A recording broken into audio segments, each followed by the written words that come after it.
All right, today we're going to talk about something called a mid-segment. So, mid-segment, and as you can imagine, it's a segment that's in the middle of something. And the way we find a mid-segment, if we have triangle ABC here, and you can see that it's not any kind of special triangle, it's not a right triangle, it's just a plain scalene acute triangle. But if we want to find the mid-segment of triangle ABC, a mid-segment is just a segment that goes from one midpoint to another midpoint. So from J to K is called a mid-segment.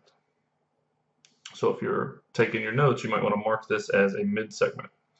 Now you should notice here that A to C is 12 and JK is 6. That's not a coincidence. The mid-segment is always half of the side that it's parallel to.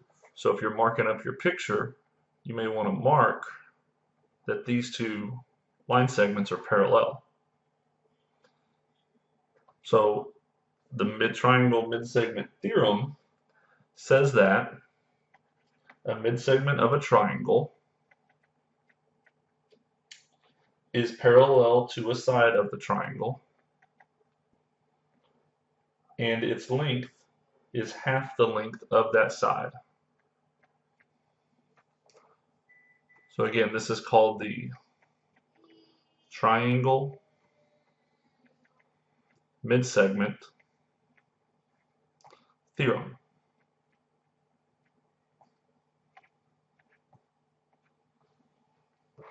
But when you look at this triangle, we've drawn one mid-segment from J to K, but you can see that there's a midpoint down here, L, that didn't get utilized at all.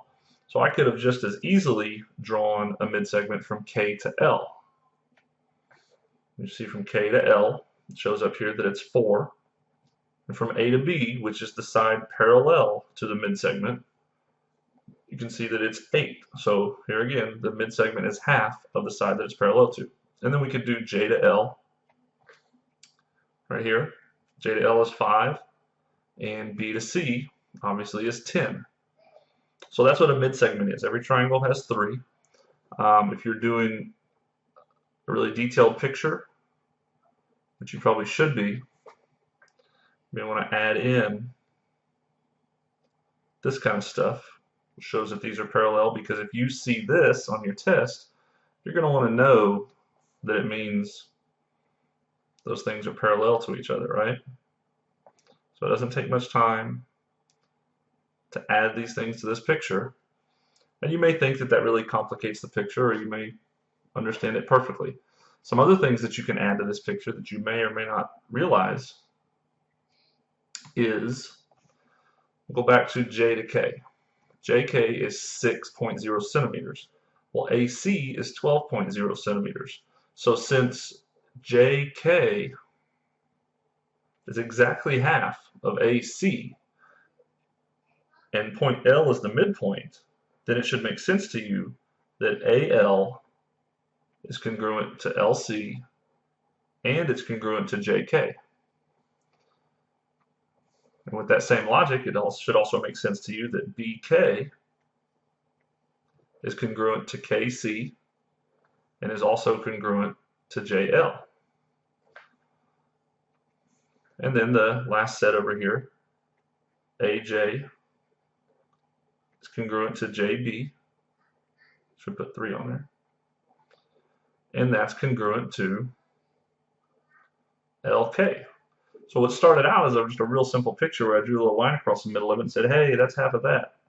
It can get really complicated really quick when you start trying to label everything and take everything into account.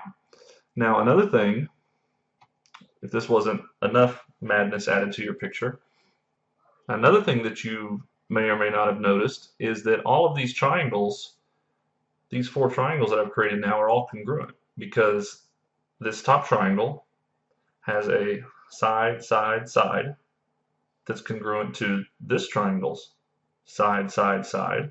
It's congruent to this triangle's side, side, side. And this one's flipped upside down and reflected, but it's still the same side, side, side. So these triangles are all side, side, side congruent. And if you don't believe that, hopefully you can see that this triangle fits on all of them. See how it's the same triangle? And if I flipped it around and spun it around, it would fit on that middle one too. So anyways, that's kind of interesting. What that means for your picture, unfortunately, is that it's about to get much more complicated. It means that this angle is congruent to this angle, it's congruent to this angle, and it's congruent to that angle. It also means that this angle is congruent to this angle, it's congruent to this angle, it's congruent to this angle. And last, it means that that angle is congruent to that angle, it's congruent to that angle, and congruent to that angle. So remember, this started out just with a triangle with a little line drawn across it, right? Everything's still true. The mid-segment of the triangle is still parallel to the side of a triangle, and its length is half of that side. But all this other stuff happens because of it. So if I were to figure out the perimeter of this big triangle, triangle ABC, I could do that, right? I could do 8 plus 10 plus 12. What would I come up with? I should come up with 30. And then what if I did 4 plus 5 plus 6 to find out the perimeter of one of these little triangles? 11 plus 4 is 15.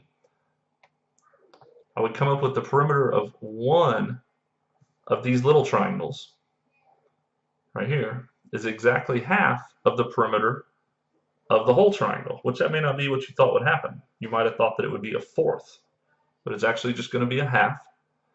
And the areas, if you figured out the areas of these things, meaning you did the base times the height divided by 2 for the big triangle, and then you did it for the little triangle, what do you think the relationship would be? Do you think it would be half?